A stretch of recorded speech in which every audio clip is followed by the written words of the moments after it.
Hi everybody, I am Nirmal Chaudhary, Director of Destination Target English, and today I am going to explain you 4 chapters verb, helping verb, Hindi to English translation, इसमें affirmative, negative और जो लंबे sentences होते हैं उसे कैसे बनाना होता है ये मैं आपको explain कर रहा हूँ।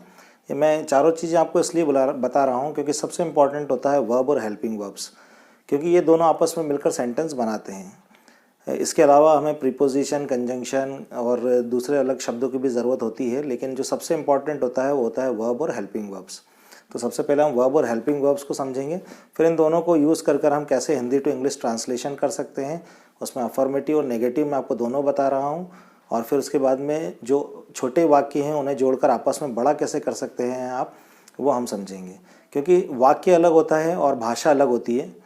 मैं जा रहा हूँ, मैं सो रहा था, मैंने खाना खा लिया है, मैं डॉक्टर बनना चाहता हूँ, इसे हम सेंटेंस कहते हैं। लेकिन जब इन्हें आपस में हम जोड़ेंगे तब जाकर हमारी भाषा बनेगी। तो यदि आपको वाक्य बनाना आ जाता है तो फिर उसे आपस में जोड़कर आपको भाषा बनाने में बिल्कुल भी परेशानी नहीं होगी। तो सबसे पहले हम समझते हैं sentence, Hindi to English translation कैसे करना है। क्योंकि ज़्यादातर समय यही होता है कि हमें कुछ इंग्लिश में बोलना होता है तो पहले हम उसे हिंदी में जो है सोचते हैं, फिर उसको ट्रांसलेट करते हैं, फिर हम बोलते हैं।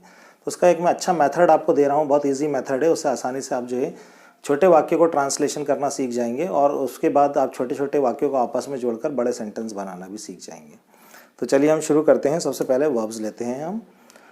जो वर्ब होता है उसे हम क्रिया कहते हैं। ये वो शब्द होते हैं जो हमारे काम बताते हैं। इसकी सिंपल सी पहचान मैंने बताई है आपको। ना जो है इसका मैंने एक अलग से वीडियो भी बनाया है जो मैंने ब्रीफ में एक्सप्लेन किया है।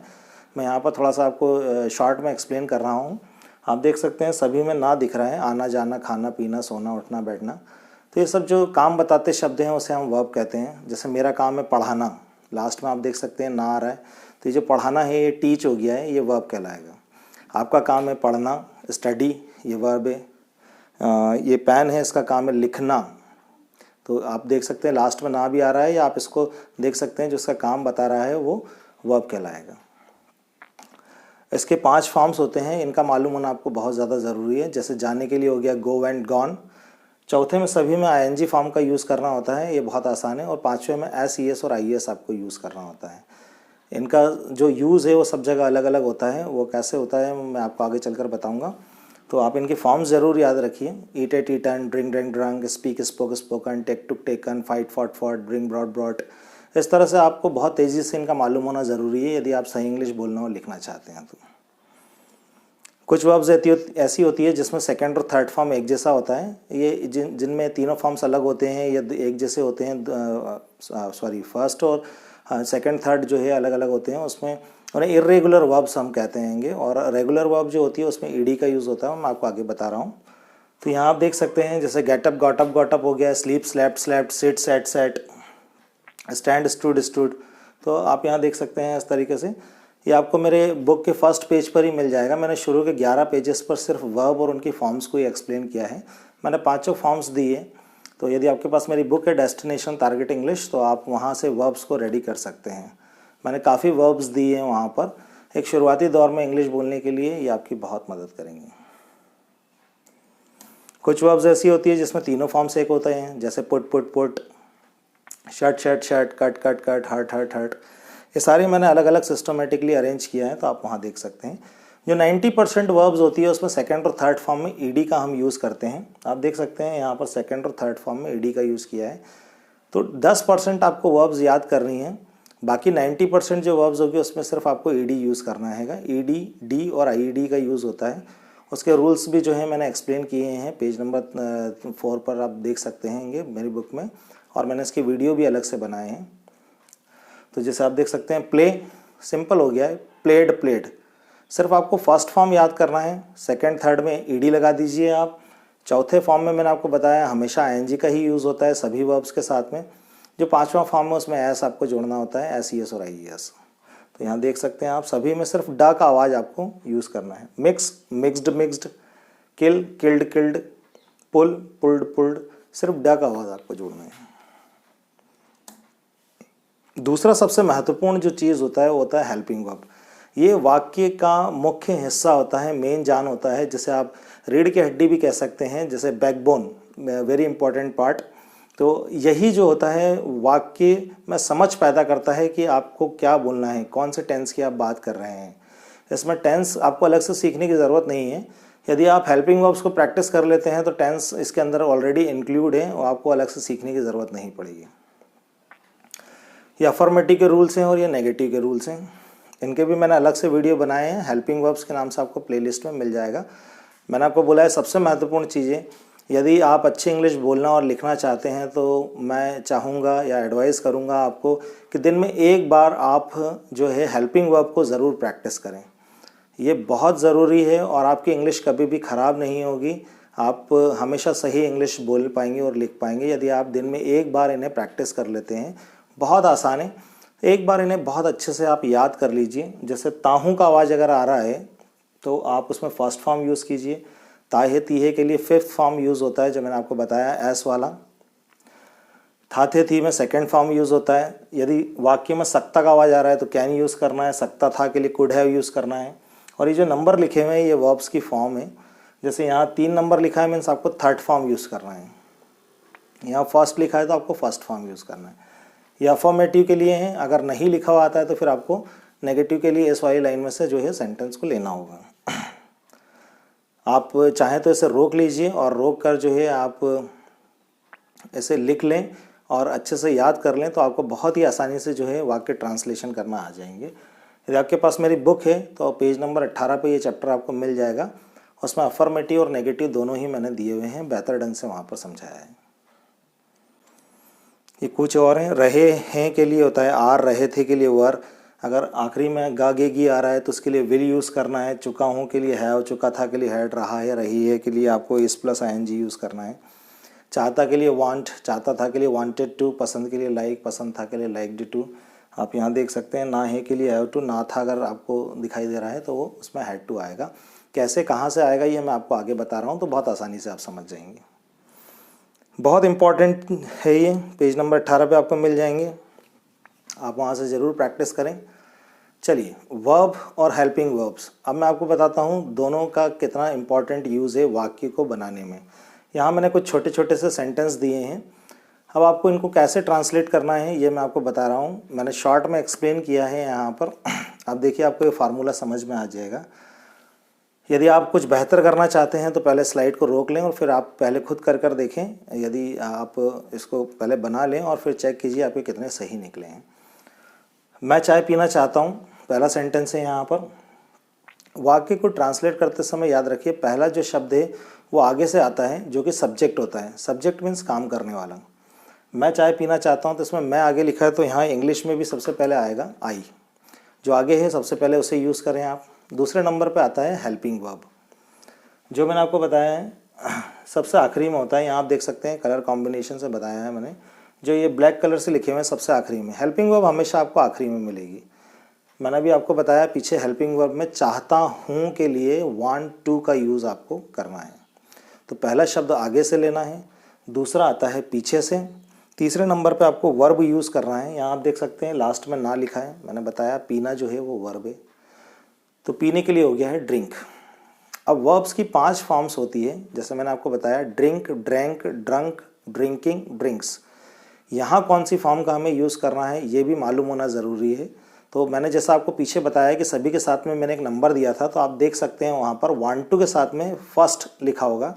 फर्स्ट का मतलब है हमें first form of verb use करना है, तो यहाँ हमने ड्रिंक यूज़ किया है। अब बचा हुआ जो है वो सबसे आखिरी में आ जाएगा जो है चाय, तो उसके लिए हो गया है टी। ये आपका सेंटेंस यहाँ पर बनकर तैयार हो गया है। मैं चाय पीना चाहता हूँ, I want to drink tea. आप ड्रिंक की जगह टेक टी भी बोल सकते हैं या हैव टी भी बोल सकते हैं। तीनों ही वर्ड्स का मतलब जो है पीने के लिए आप यूज़ कर सकते हैं। तो जो फार्मूला बना है वो ये है कि पहला शब्द जो है आगे से लेना है, फिर आपको पीछे से जो है रिवर्स लेते हुए चलना है, दूसरा पीछे से, फिर तीसरे नंबर पर आप वर्ब यूज़ करना है और जो बच जाए उसे आप पीछे लिख दीजिए। इन 3 में आपको गलती नहीं होना चाहिए। फिर बाकी का तो अगर आप पीछे कुछ आगे पीछे हो जाता है तो नो नीड टू वरी, उसमें कोई परेशानी नहीं है। दूसरा देखते हैं, रवि कार चला सकता है। सबसे पहले आएगा आगे से रवि, दूसरा आएगा पीछे से सकता। सकता के लिए जो वर्ड होता है वो मैंने आपको बताया कैन, तो ये हो गया कैन।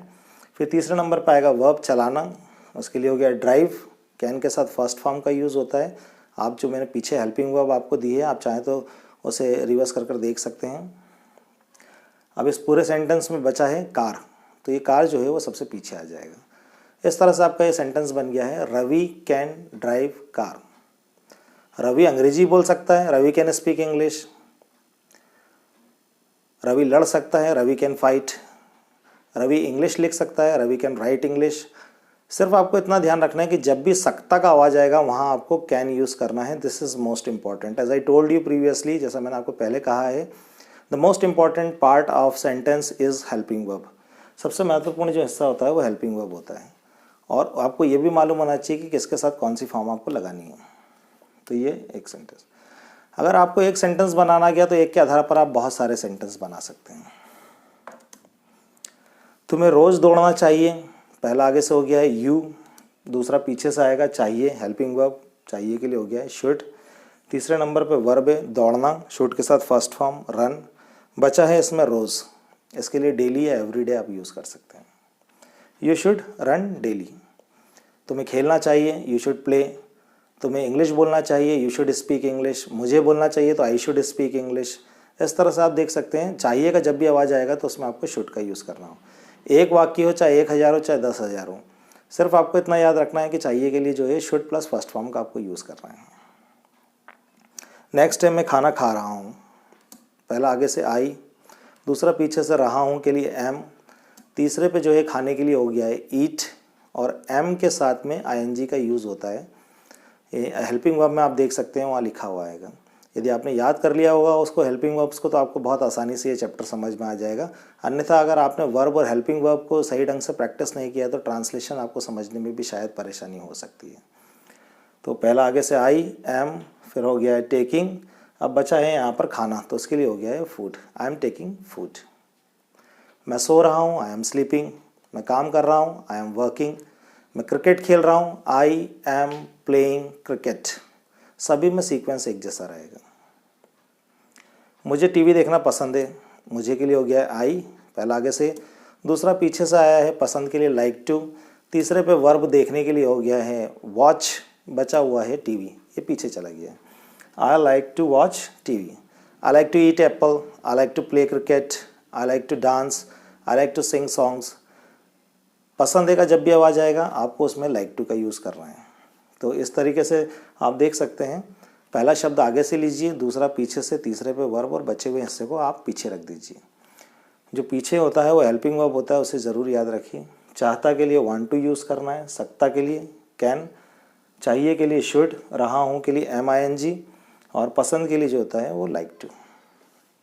तो ये मैंने आपको अफर्मेटिव जो है सेंटेंस यहाँ पर मैंने बताए हैं। यदि आपके पास मेरी बुक है तो आप पेज नंबर 25 से लेकर 36, 25 टू 36 जो पेज है वहाँ पर मैंने एक्सप्लेन किया है अफर्मेटिव, नेगेटिव और इंटरोगेटिव सेंटेंस को।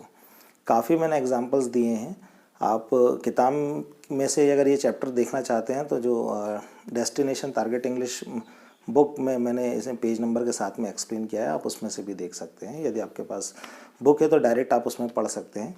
मैंने सारे नियमों को हिंदी और इंग्लिश दोनों में ही लिखकर बताया है। अफर्मेटिव और नेगेटिव दोनों को ही एक्सप्लेन किया है, हेल्पिंग वर्ब के साथ में हिंदी में।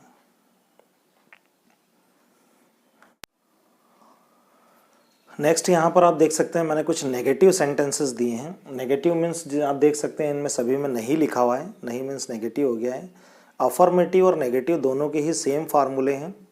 जो अभी हमने अफर्मेटिव बनाते समय यूज़ किया है वही सेम फार्मूला यूज़ करना है। पहला शब्द आगे से, दूसरा पीछे से, तीसरे पे वर्ब, और जो बच जाए उसे आप आखिरी में रख दीजिए। पहला सेंटेंस यहाँ देख सकते हैं, तुम्हें झूठ बोलने की ज़रूरत नहीं थी। यहाँ सबसे पहले आ जाएगा पहला शब्द आगे से यू, आप देख सकते हैं मैंने कलर कॉम्बिनेशन के द्वारा आपको बताया है ये चीज़ यू। दूसरा आएगा पीछे से, ज़रूरत नहीं थी। इस ज़रूरत नहीं थी के लिए जो वर्ड आएगा वो है डिड नॉट नीड टू। मैं आपको पीछे ले चलकर बताता हूँ ये चैप्टर। आप यहाँ देख सकते हैं ये लिखा है ज़रूरत थी। इसमें नेगेटिव सेंटेंस हम बना रहे हैं तो यहाँ आएगा डिड नॉट, यहाँ मैंने शॉर्ट फॉर्म लिखा है डिडंट नीड टू, या did not need two plus first form. आप इस तरह से देख सकते हैं। अफर्मेटिव में हमें इस लाइन में से लेना है, जैसे चाहता हूँ के लिए हमने लिया था वांट टू, लेकिन यहाँ नहीं बोल रहे हैं, ये नेगेटिव सेंटेंस हैं, तो आपको यहाँ से इस लाइन में से आपको लेना है। हिंदी वही है, ज़रूरत थी, लेकिन नेगेटिव में हो गया है डिड नॉट नीड टू, ज़रूरत नहीं थी। तो चलिए हम देखते हैं इसे। पहला आगे से यू, फिर ज़रूरत नहीं थी के लिए हो गया है डिड नॉट नीड टू। तीसरे नंबर पे आता है वर्ब, बोलने के लिए हो गया टेल। बचा है झूठ, वो हो गया है लाई। सेम फार्मूला है, पहला आगे से, दूसरा पीछे से, तीसरे पे वर्ब, और बचा हुआ जो है उसे आपने लास्ट में रखना है। रवि को लड़ाई नहीं करना चाहिए था। सबसे पहले आगे से रवि आ जाएगा, दूसरा पीछे से आएगा चाहिए था। चाहिए था के लिए वर्ड होता है शुड हैव, और इसका नेगेटिव है शुड नॉट हैव। आप प्लेलिस्ट में देख सकते हैं इसको, मीन्स पीछे रिवाइज करके देख सकते हैं आप, जहाँ मैंने हेल्पिंग वर्ब दिया है। तो पहला आगे से हो गया है रवि, दूसरा पीछे से हो गया है नेगेटिव चाहिए था। चाहिए के लिए ज़रूर याद रखिए शुड यूज़ होता है, और चाहिए था शुड हैव, ये पास्ट टेंस है चाहिए शुड का, तो इसमें शुड हैव यूज़ करना है। और हैव के साथ हमेशा जो है थर्ड फॉर्म ऑफ वर्ब आती है, आप पीछे देख सकते हैं उसमें। तो पहला आगे से हो गया रवि, फिर शुड नॉट हैव। अब यहाँ पर हो गया लड़ना के लिए हो गया है यहाँ पर fight, fought, fought. Third form हमें यूज़ करना है, Ravi should not have fought. इसमें कुछ बचा ही नहीं है, तो ये सेंटेंस यहीं पर ख़त्म हो गया है। अगर कुछ और होता तो फिर उसे हम पीछे लिखकर आगे बढ़ा देंगे। उसे MBA नहीं करना चाहिए, उसे के लिए हो गया ही। अगर लड़का है तो ही, लड़की होगी तो शी यूज़ करेंगे हम यहाँ पर। पीछे से हो गया है नहीं चाहिए, चाहिए के लिए शुड, और उसका नेगेटिव हो गया है शुड नॉट। करने के लिए हो गया है डू, और बचा हुआ जो है MBA लास्ट में आ जाएगा। He should not do MBA। ये ढंग से काम नहीं कर रहा है। सबसे पहले हम लेंगे आगे से, वह के लिए हो गया ही। रहा है के लिए जो वर्ड है वो है इज़। नेगेटिव हो गया है इज़ नॉट। काम करने के लिए हो गया है वर्क, और इसके साथ जो है ING फॉर्म का हमें यूज़ करना है। या आप हेल्पिंग वर्ब में देख सकते हैं, आपको मालूम चल जाएगा। या आप देख सकते हैं यहाँ रहा लिखा हुआ है, रहा के साथ हमेशा जो है ING फॉर्म आता है। ये कंटिन्यूस टेंस की हम बात कर रहे हैं, कंटिन्यूस मीन्स जो चल रहा है। टू के साथ फर्स्ट फॉर्म, हैव के साथ थर्ड फॉर्म, और रहा की कंडीशन में आपको ING फॉर्म मिलेगा। ये 3 रूल्स आप ज़रूर याद रखें, आपको आसानी रहेगी सेंटेंस बनाने में, और आपसे ग्रामेटिकल एरर्स नहीं होंगे। तो ये हो गया ही इज़ नॉट वर्किंग। अब बचा है सही ढंग से, तो इसके लिए वर्ड हो गया है प्रॉपरली या सिस्टमेटिकली। ये एडवर्ब है, इसमें LY लास्ट में आपको मिलेगा। तो ये हो गया सेंटेंस आपका बन के तैयार, he is not working properly. Same है, पहला आगे से, दूसरा पीछे से हेल्पिंग वर्ब लिया है, तीसरे पे वर्ब, और जो बच जाए उसे लास्ट में। मैंने सुबह नाश्ता नहीं किया था। सबसे पहले आएगा मैंने के लिए हो गया आई। था के लिए जो होता है वो did not plus first form का हमें यूज़ करना है, तो यहाँ हो जाएगा डिड नॉट। और नाश्ता करने के लिए हो गया है टेक ब्रेकफास्ट। सेंटेंस हो गया है I did not take breakfast. मैंने लंच नहीं किया था, I did not take lunch. मैं स्कूल नहीं गया था, I did not go to school. Did not plus first form, पहला आगे से, दूसरा पीछे से लिया है, तीसरे पे वर्ब लिखकर हमने कंटिन्यू कर दिया है। तो आप यहाँ देख सकते हैं, पहले अफर्मेटिव बताया है, फिर नेगेटिव। खेल पूरा जो है वो वर्ब और हेल्पिंग वर्ब्स का है। 2 चीज़ें अगर आपके पास हैं तो आप आसानी से जो है वाक्य को पूरा कर पाएंगे। बचा हुआ था यहाँ सुबह, तो हो गया है इन द मॉर्निंग। अब मैं आपको बता रहा हूँ कि कुछ जैसे मैंने छोटे सेंटेंस बनाए हैं, अब इन्हें जोड़कर आप आपस में बड़ा कैसे कर सकते हैं, क्योंकि छोटे सेंटेंस तो आसानी से हर व्यक्ति बना लेता है, लेकिन बड़े जब सेंटेंस आते हैं तो कंफ्यूज हो जाते हैं कि कैसे से बनाना है। कोई कन्फ्यूजन की ज़रूरत नहीं है यहाँ पर। यदि कोई बड़ा वाक्य है, जैसा आप देख सकते हैं, मैं कल ऑफिस गया था लेकिन मैं आज ऑफिस नहीं जाऊँगा क्योंकि मुझे घर पर कुछ ज़रूरी काम है। बड़ा सेंटेंस है। आप यदि कोई बड़ा सेंटेंस है और उसको बनाने में आपको कन्फ्यूजन हो रहा है, तो आप उस वाक्य को तोड़ दीजिए बीच में से। आपको टुकड़े करना आना चाहिए, उसमें से आप उसे तोड़ दीजिए और फिर वापस से उसे आप बनाकर जोड़ देंगे। जैसे देखिए, मैंने यहाँ पर ये पूरा सेंटेंस एक लिखा था, मैंने यहाँ कुछ टुकड़े कर दिए हैं। पहला ये मैंने यहाँ पर दिया है, मैं कल ऑफिस गया था, ये एक सेंटेंस हो गया है। लेकिन जो है ये कंजंक्शन कहते हैं, जो 2 वाक्यों को आपस में जोड़ता है, 2 वाक्य 2 शब्दों को। मैं आज ऑफिस नहीं जाऊँगा, ये अलग वाक्य हो गया है। मुझे घर पर कुछ ज़रूरी काम है। तो इसमें कुल मिलाकर जो है 3 जो है सेंटेंस है, पहला, दूसरा और ये तीसरा मैंने अलग अलग कलर में दिए हैं। और लेकिन और बिकॉज, लेकिन और क्योंकि जो है इन्हें आपस में जोड़ रहे हैं। तो ऐसे बड़े वाक्य हैं तो आप उन्हें वापस से तोड़कर छोटा कर लीजिए, या फिर आप उन्हें छोटा छोटा करके जो बनाइए, आसानी से बन जाएगा। देखिए मैं आपको बताता हूँ। पहला है मैं कल ऑफिस गया था, इसके लिए हो जाएगा I went to office yesterday. पहला शब्द आगे से लिया, मे के लिए आई, वही सेम फार्मूला है। था के लिए सेकेंड फॉर्म का यूज़ करते हैं, गो का सेकेंड फॉर्म हो गया went. I went to office बीते हुए कल के लिए हो गया यस्टरडे। ये एक सेंटेंस बन गया हमारा। लेकिन के लिए हमें यहाँ यूज़ किया है बट। ये आपको वर्ड मीनिंग से याद होने चाहिए। अगला है मैं आज ऑफिस नहीं जाऊँगा, ये नेगेटिव हो गया है। सेम फार्मूला है, पहला शब्द आगे से मे के लिए आई, और ग के लिए जो होता है विल यूज़ करते हैं हम, फ्यूचर के लिए विल। विल का नेगेटिव हो गया है will not. I will not go to office today, दूसरा वाक्य हो गया है। फिर यहाँ पर एक क्योंकि के लिए हो गया है बिकॉज। तीसरा सेंटेंस है मुझे घर पर कुछ ज़रूरी काम है, मुझे कुछ ज़रूरी काम है, I have some urgent work at home.